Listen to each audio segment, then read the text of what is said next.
Assalamualaikum warahmatullahi wabarakatuh. Terima kasih atas kesempatan yang diberikan kepada saya. Saya atas nama Dewita, NIM 825696163. Salut Duruka Universitas Terbuka. Saya akan membawakan materi tentang pilar-pilar pendidikan menurut Ki Hajar Dewantara. 1. Makna pilar dalam konteks pendidikan. Dalam konteks pendidikan, pilar merujuk pada fondasi atau tiang penyangga yang menjadi dasar kokohnya sebuah sistem pendidikan. Sebagaimana sebuah bangunan tidak akan berdiri tanpa pilar yang kuat, sistem pendidikan pun memerlukan prinsip-prinsip fundamental yang menopangnya agar dapat berjalan secara efektif, berkelanjutan, dan bermakna bagi peserta didik. Pilar pendidikan bukan sekedar aturan teknis, melainkan nilai-nilai inti yang membentuk arah, tujuan, dan proses pendidikan. Pilar-pilar ini mencakup aspek nilai moral, karakter, peran pendidik, dan hubungan antara guru, murid, serta lingkungan belajar. Dengan adanya pilar yang kuat, pendidikan mampu melahirkan generasi yang tidak hanya cerdas secara intelektual, tetapi juga berkarakter dan berdaya. 2. Prinsip dasar pendidikan menurut Ki Hajar Dewantara. Ki Hajar Dewantara merumuskan 3 prinsip, yaitu 1.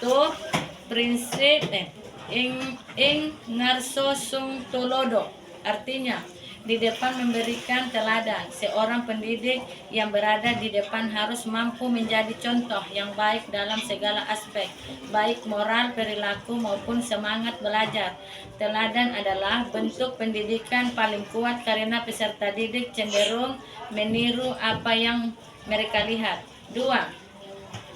Ing madya mangun karso, artinya di tengah membangun semangat atau kehendak ketika bersama peserta didik, seorang pendidik berperan sebagai motivator yang membangkitkan gairah, kreativitas, dan keberanian untuk berpikir serta bertindak. Pendidik bukan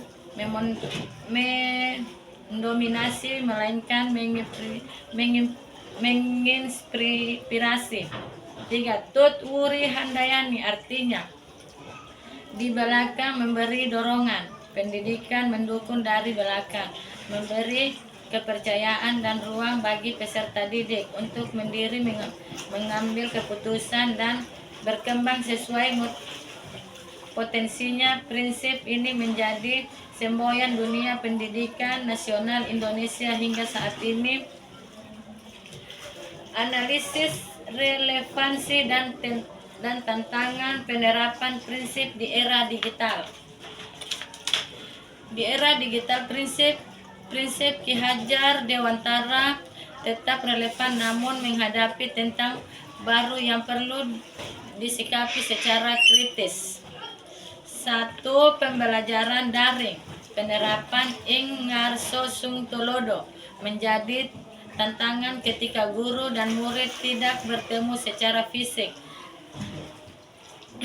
Teladan sulit diberikan hanya melalui layar. Guru perlu memanfaatkan platform digital untuk tetap hadir sebagai figur positif. Literasi digital ing madya mangun karso mendorong guru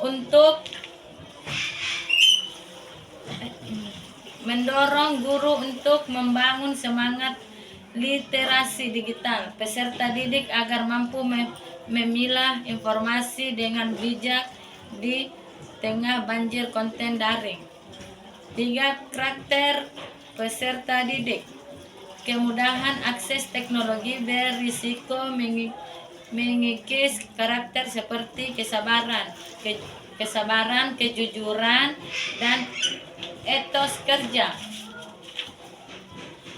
Pilar pendidikan karakter harus diperkuat agar peserta didik tidak kehilangan nilai-nilai luhur di tengah arus modernisasi. 5. Peran guru Tut Huri Handayani mendapat ruang lebih luas di era digital karena teknologi memungkinkan pembelajaran mandiri, self-directed learning. Guru bergeser menjadi fasilitator yang mendorong peserta didik mengeksplorasi ilmu secara aktif dan efektif. Refleksi bagaimana pilar ini menjawab persoalan pendidikan nasional.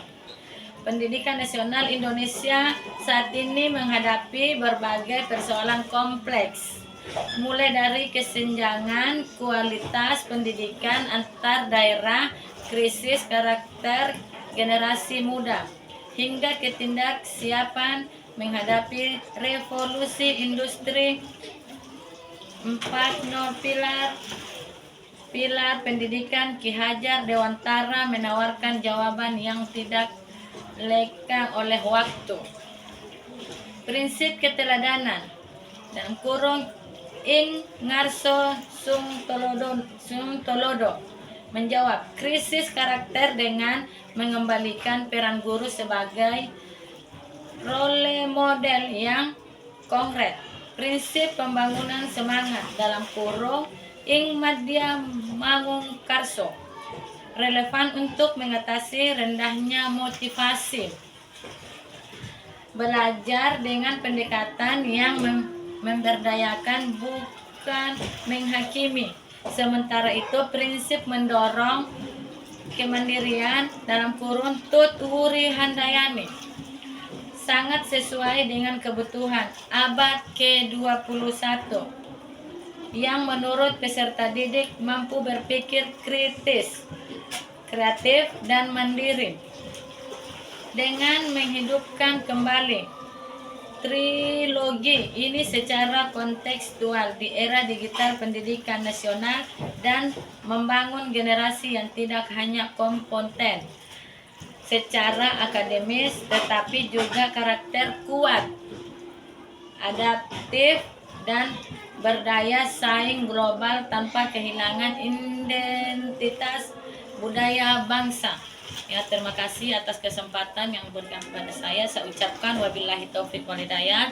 Assalamualaikum warahmatullahi wabarakatuh.